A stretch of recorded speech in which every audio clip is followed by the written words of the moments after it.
الله اکبر. الله اکبر.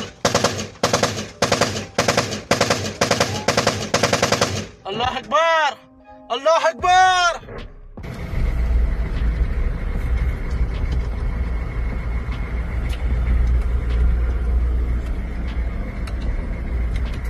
منابع محلی میگویند که نیروهای مرزی پاکستان و طالبان روز شنبه 29 ثور در ولایت پکتیا گفتگوها را آغاز کردند.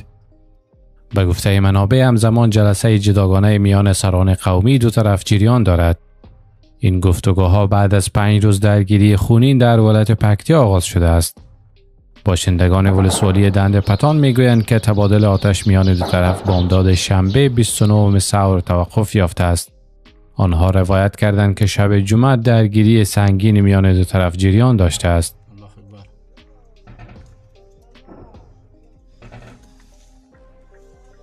پاکستان باندې جنگ روان دی. الله اکبر. الله اکبر.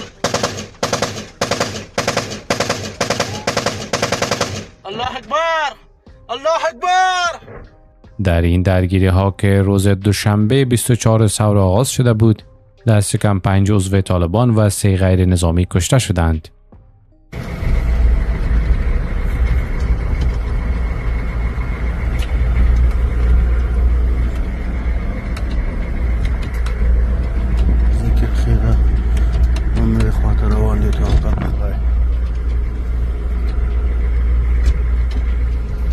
عبدالحمید خراسانی قماندان قطعه بدری با نیروهایش از کابل به مرز پاکستان رفته و ادعا میکند که با نیروهای پاکستانی به جنگ پرداخته است. در تصاویر دیده می شود که نیروهای پاکستانی یک مسجد را با حملاتشان تخریب کرده است.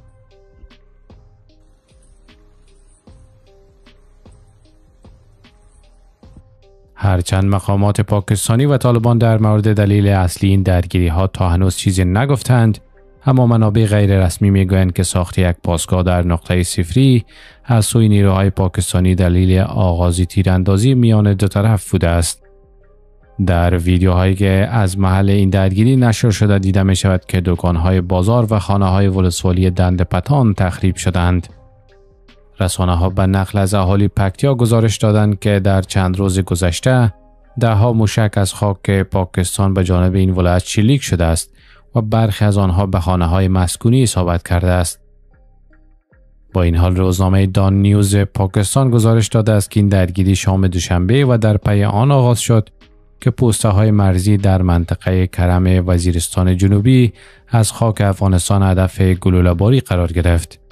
این روزنامه به نقل از منابع پاکستانی گفته است که در این حمله 4 نیروی امنیتی پاکستان زخمی شدند. این روزنامه همچنین مدعی شدند که در نتیجه جنگ 12 تن از طالبان کشته شدند.